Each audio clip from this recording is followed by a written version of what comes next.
عابد صاحب نے بھی جلدی جلدی ناشتہ ختم کیا اور پھر اٹھ گئے۔ چلو آؤ بیٹا، بائک کی چابی ہاتھ میں لیے وہ اس کو آواز لگاتے باہر چلے گئے۔ وہ بھی خاموشی سے اپنا کالج بیگ کاندھے پہ لٹکائے ان کے پیچھے چلتی ہوئی گھر سے باہر نکل گئی۔ عابد صاحب بائک سٹارٹ کر چکے تو وہ ان کے پیچھے بیٹھ گئی۔ بابا اور امی منہاج کو بالکل پسند نہیں کرتے، نہ جانے ہمارے نکاح کے بعد کیسے قبول کریں گے۔ سارے راستے وہ سوچتی جا رہی تھی۔ انہی سوچوں میں گھرے وہ کالج پہنچ چکی تھی۔ اللہ حافظ بابا۔ بائک سے اترتے ہوئے اس نے اپنا بیگ کاندھے پہ لٹکا کر سیٹ کیا، پھر کالج کے اندر چلی گئی۔ آج اس کو باہر ایمان اور فروا نظر نہیں آئی تھی۔ وہ چلتی ہوئی اپنی کلاس میں چلی گئی۔ فروا اور ایمان کلاس میں ایک دوسرے کے برابر کرسی پہ بیٹھی ہوئی ڈسکشن کر رہی تھی۔ اب کیسی ہو تم؟ ایمان نے تہمینہ کو آتا دیکھ کر پوچھا۔ ہاں اب ٹھیک ہوں، تم کیسی ہو؟ اپنا حال بتا کر اس نے جواباً ایمان کا حال پوچھا۔ ٹھیک ہوں میں بھی، اور سناؤ تیاری کیسی ہے؟ صرف ایمان ہی اس سے بات کر رہی تھی جبکہ فروا بالکل خاموش اپنی نوٹس پہ نظر ٹکائے خود کو مصروف ظاہر کر رہی تھی۔ اس کو اس روز کا تہمینہ کا رویہ اب تک ازبر تھا۔ تمہیں کیا ہوا؟ تہمینہ اب سادہ سے انداز میں فروا سے مخاطب ہوئی۔ وہ شاید اپنا رویہ بھول چکی تھی۔ فروا اس کو جواب دینے کے بجائے ہنوز اپنے کام میں مگن تھی۔ تہمینہ کو بہت حیرت ہوئی اس کے اس طرح اگنور کرنے پہ۔ اس کو کیا ہوا ہے؟ اس نے ہاتھ گھما کر ایمان سے اشاروں میں پوچھا۔ تمہیں اس دن کیا ہوا تھا؟ تم نے اتنا مس بیہیو کیوں کیا تھا؟ ایمان نے گردن موڑ کر اپنے برابر بیٹھی نوٹس پہ نظریں جمائے فروا کی جانب دیکھا، پھر نظریں تہمینہ کی طرف اٹھائیں۔ کچھ نہیں، کہا تو تھا میری طبیعت ٹھیک نہیں تھی اور تم لوگ فضول بولے جا رہی تھی۔ اس نے بے نیازی سے شانے اچکاتے ہوئے جتایا جیسے ساری غلطی ان دونوں کی ہی تھی۔ طبیعت ٹھیک نہ ہونے کا مطلب یہ نہیں ہوتا کہ انسان ساری ادب اور لحاظ کو بالائے طاق رکھ دے۔ اس کی بات پہ فروا نے اپنی نظریں اٹھا کے اس کی جانب دیکھ کر تاک کے اس کے رویے پہ چوٹ کی۔ مجھے اس بارے میں کوئی بات نہیں کرنی۔ تہمینہ بجائے شرمندہ ہونے کے ڈھیٹ بن کر وہاں سے اپنی کرسی پر آ کر بیٹھ گئی۔ ایمان اور فروا نے اس کے اس برتاؤ پہ ایک دوسرے کو دیکھا۔ ایمان کی آنکھوں میں حیرت تھی تو فروا کی آنکھوں میں غصہ۔ کوئی ضرورت نہیں ہے اب اس سے کوئی بات کرنے کی، یہ اس قابل ہی نہیں ہے کہ اس سے دوستی رکھی جائے، فروا نے سرگوشی میں ایمان سے کہا مگر انداز غصہ لیے ہوئے تھا۔ ٹھیک ہے، اچھا تم اپنا موڈ ٹھیک کرو ورنہ پیپر اچھا نہیں ہوگا۔ ایمان نے اس کے کندھے پہ ہاتھ رکھ کر اس کو ریلیکس کیا۔ پھر وہ دونوں پیپر کے متعلق باتیں کرنے لگیں۔ کچھ دور پیچھے بیٹھی تہمینہ اپنی ہی سوچوں میں مگن تھی۔ پیپر شروع ہونے میں 5 منٹ رہ گئے تھے۔ ساری لڑکیاں اپنی اپنی کرسیوں پہ بیٹھ گئی تھیں۔ ان سے کتابیں اور نوٹس وغیرہ لے لیے گئے تھے اور ٹھیک 5 منٹ بعد ان کو کوسچن پیپر کے ساتھ آنسر شیٹ تھما دی گئی تھی۔ سب اپنے پیپر پڑھنے میں مگن ہو گئیں۔ تہمینہ کی نظریں یوں تو پیپر پہ تھیں مگر سوچیں بس منہاج کی جانب تھیں۔ آج میرا نکاح ہو جاتا ہے تو امی اور بابا قبول کریں گے؟ اگر انہوں نے منہاج کے ساتھ کچھ غلط کر دیا تو؟ اس کو مارا یا پھر اور کچھ؟ بال پوائنٹ ہونٹوں میں دبائے وہ سوچ رہی تھی مگر کسی نتیجے پہ نہیں پہنچ پا رہی تھی۔ آخر کیا کرے؟ Every thing is okay? Teacher جو اس کو کافی دیر سے سوچتا دیکھ رہی تھی اس کے پاس آ گئیں۔ اس نے غائب دماغی سے ٹیچر کی جانب دیکھا۔ I asked you everything is okay? Teacher نے پھر سوال کیا۔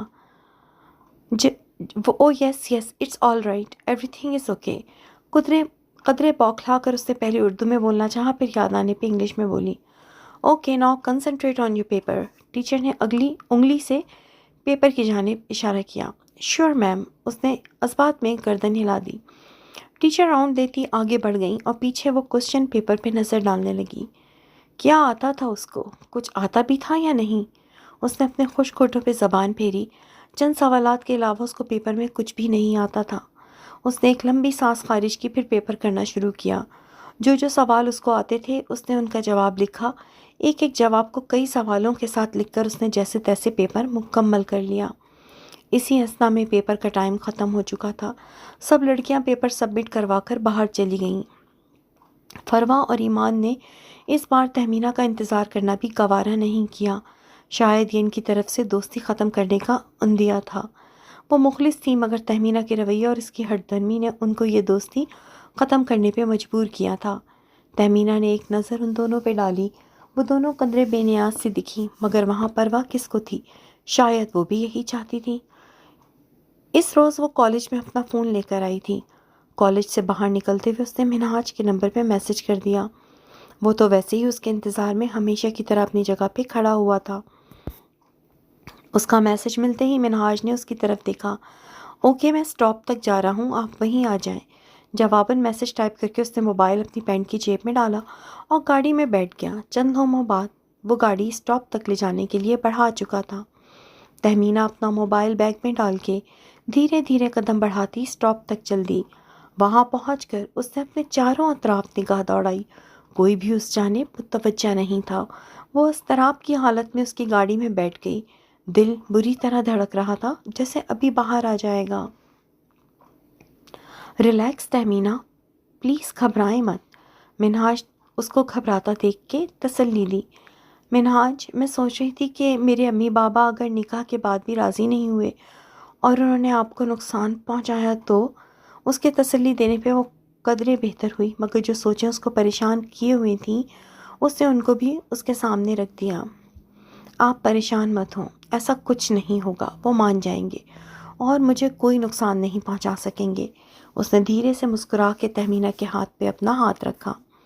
منہاج، میں نکاح کے بعد اس گھر میں نہیں رہوں گی، مجھے بہت ڈر لگ رہا ہے، آپ پلیز کوئی بندوبست کریں، میں آپ کے ساتھ ہی رہنا چاہتی ہوں۔ تہمینہ نے اپنا خوف ظاہر کرتے ہوئے اس سے منت بھرے لہجے میں التجا کی۔ مگر پھر آپ کے پیرنٹس؟ منہاج نے حیران ہو کر پوچھا۔ مجھے نہیں پتا، بس آج ہم نکاح کریں گے تو ہم یہاں سے چلے جائیں گے، میں ان پہ کچھ ظاہر نہیں کروں گی اور مزید وہاں نہیں رکوں گی۔ اس نے گردن نفی میں ہلا کر اپنا ارادہ ظاہر کیا۔ اچھا، تو آپ یہ چاہتی ہیں کہ آپ نکاح کے بعد میرے ساتھ ہی رہیں؟ منہاج نے اس کی بات کی تصدیق چاہی۔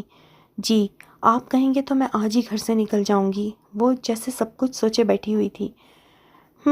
ٹھیک ہے، چلیں ہم ابھی کورٹ چلتے ہیں، وہاں نکاح کریں گے، پھر بس کل تک کا مجھے ٹائم دیں، ہم کل رات شہر سے باہر چلے جائیں گے۔ منہاج نے اس کے خدشات کی بنا پر اپنا لائے عمل بتایا۔ ٹھیک ہے، میں اپنے کپڑے اور کچھ جولری پیسوں اور جولری کی بالکل ضرورت نہیں ہے۔ میں ان میں سے نہیں ہوں جو لڑکیوں سے صرف زبانی کلامی کی محبت کر کے ان کی دولت کے لیے شادی کرتے ہیں۔ میرے پاس بہت پیسہ ہے، بس آپ اپنے 1-2 سوٹ ایک بیگ میں رکھ لیجیے گا اور کچھ ضرورت کی استعمال کرنے والی چیزیں، باقی میں سب سنبھال لوں گا۔ اس نے تہمینہ کی بات کاٹ کر اپنی بات کی۔ تہمینہ اس کی بات پہ مسکرا دی۔ اب چلیں؟ منہاج نے اجازت چاہی۔ چلیے، اس نے گردن ہلائی۔ اس نے گاڑی کورٹ جانے والے راستے پہ ڈال دی۔ تہمینہ گاڑی کی پشت سے ٹیک لگا گئی۔ اس کے چہرے پہ سکون جھلک رہا تھا۔ اس کو اپنی محبت اور اپنے ہونے والے ہم سفر پہ فخر تھا۔ وہ اور لڑکوں جیسا نہیں تھا جن کے لیے عورت کا جسم اور پیسہ ہی سب کچھ ہوتا ہے۔ وہ مختلف تھا۔ اس کو تہمینہ سے محبت تھی، سب سے بڑھ کے اس کی عزت کرتا تھا اور عزت سے ہی اپنانا چاہتا تھا، مگر اس کے ماں باپ ظالم بن گئے تھے جو اس کی پسند کی راہ میں رکاوٹ بن کر سامنے آئے تھے۔ کیا تھا اگر وہ آرام سے مان جاتے تو آج اس کو یوں ان سے چھپ کے نکاح نہیں کرنا پڑتا اور نہ ہی ان سے ہمیشہ کے لیے دور جانے کا سوچنا پڑتا۔ خیر، وہ وہی کرے گی جس میں اس کی خوشی ہے، اور اس کی خوشی منہاج کے ساتھ میں ہی ہے۔ اپنی سوچوں میں مگن تھی کہ منہاج نے گاڑی روک دی۔ وہ چونک کر اپنے خیالوں سے باہر نکلی۔ آ جائیں، کورٹ آ گیا۔ منہاج نے گاڑی کا دروازہ کھولا۔ وہ بھی سر ہلاتی اپنی طرف کا دروازہ کھول کر اتر گئی۔ منہاج نے اتر کر گاڑی کا دروازہ بند کیا اور کورٹ کے اندر جانے لگا۔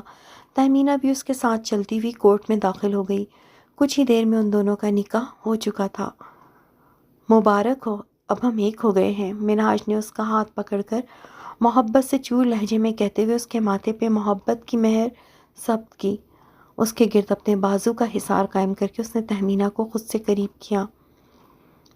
آپ کو بھی مبارک ہو، اس کے سینے سے لگے سکون محسوس کرتے ہوئے اس نے بھی سرشار ہو کر منہاج کو مبارکباد دی۔ منہاج نے دھیرے سے اس کو خود سے الگ کر کے اپنی قمیص کی جیب میں سے ایک انگوٹھی نکال کر اس کی انگلی میں پہنائی۔ یہ میری طرف سے نکاح کا چھوٹا سا تحفہ ہے، بہت پیاری ہے، تھینک یو۔ اپنی انگلی میں سجی اس کے نام کی انگوٹھی پہنے وہ بے انتہا خوش تھی۔ اب چلیں، میں آپ کو آپ کے گھر کی گلی تک چھوڑ دوں۔ منہاج نے اپنا ہاتھ اس کے آگے بڑھایا، جس کو اس نے مسکراتے ہوئے تھام لیا۔ وہ دونوں چلتے ہوئے کورٹ سے باہر آ گئے۔ اس کی سنگت میں چلتے ہوئے تہمینہ کو ایک الگ ہی سرشاری محسوس ہو رہی تھی۔ دونوں ایک دوسرے کے سنگ قدم بڑھاتے چلتے ہوئے گاڑی تک پہنچ گئے۔ منہاج نے اس کے لیے فرنٹ ڈور کھولا۔ اس کے بیٹھنے کے بعد وہ خود بھی ڈرائیونگ سیٹ سنبھال چکا تھا۔ کچھ ہی دیر بعد گاڑی تہمینہ کی گلی سے کچھ دوری کے فاصلے پہ رک چکی تھی۔ اس نے تہمینہ کے ہاتھ کو اپنے ہاتھ میں لے کر اس کی پشت پہ بوسہ دیا اور پھر اس کے ہاتھ کو تھامے ہی بولا، بہت خوش نصیب ہوں میں، جسے چاہا اس کو اپنا محرم بنا کر پا لیا۔ بس جلد ہی ہم ایک دوسرے کے ساتھ اپنی پوری زندگی گزاریں گے، جہاں صرف خوشیاں ہی خوشیاں ہوں گی۔ اس خوش نصیبی کے سفر میں صرف آپ نہیں، میں بھی شامل ہوں، تہمینہ نے اس کی بات کی تائید کرتے ہوئے کہا۔ وہ تو ہے، آج اگر آپ ہمت نہ دکھاتی تو میں شاید کنوارا ہی رہ جاتا۔ قسم کھا لی تھی کہ شادی کرنی ہے تو بس آپ سے ہی۔ اس کے چہرے پہ آئی لٹ کو دھیرے سے ہٹا کر وہ اس کے نزدیک جھک کے بولا، جب ہمارا ملنا نصیب میں تھا تو کوئی بھی نہیں روک سکتا تھا۔ برجستگی سے بول کر وہ دلکشی سے مسکرائی۔ یہ تو ہے، اس نے تائیدی انداز میں سر ہلایا۔ چلیں اب میں چلتی ہوں، آپ بس جلدی بندوبست کر لیں، میں اور انتظار نہیں کروں گی۔ مان سے کہتی وہ اپنی طرف کا دروازہ کھول کے اتر گئی۔ جی آپ بے فکر رہیں، اس نے یقین دلایا۔ اس کو ہاتھ ہلاتی وہ تیز تیز قدم بڑھا کے اپنے گھر کی گلی کی جانب مڑ گئی۔ اس کے لیے یہ احساس ہی بہت خوبصورت تھا کہ جس کو چاہا اور جس نے اس کو چاہا، دونوں نے خود کو ایک مقدس بندھن میں باندھ لیا۔ اب وہ دونوں ایک دوسرے کے محرم ہیں۔ یہ لیں کریم بھائی، یہ اسما کی رپورٹ ہے۔ کل چلیے گا، ہم ڈاکٹر کو رپورٹ دکھا دیں گے۔ ویسے اب کیا حال ہے گڑیا کا؟ کریم اس روز اسما کی وجہ سے گھر پہ ہی تھا۔ وجاہت کے پاس اسما کے ٹیسٹ کی سلپ تھی اور رپورٹ ملنے کا ٹائم بھی شام کا تھا، تو وہ خود ہی جا کر اس کی رپورٹ لے آیا تھا اور لا کے کریم کو دی تھی، ساتھ ہی اس سے اسما کا حال بھی پوچھ لیا تھا۔ ہاں ڈاکٹر کی دوا سے آرام ہے، اب درد نہیں ہے، لیکن پتہ نہیں رپورٹ میں کیا آیا ہے، یہ تو ڈاکٹر کو دکھا کے ہی پتہ چلے گا۔ کریم نے رپورٹ پر سرسری نگاہ دوڑائی۔ اللہ بہتر کرے گا کریم بھائی، پریشان مت ہوں، اس نے کریم کے کندھے پہ ہاتھ رکھ کر دبایا۔ زلیخا جو اندر اسما کے پاس تھیں وہ بھی باہر آ گئی تھیں۔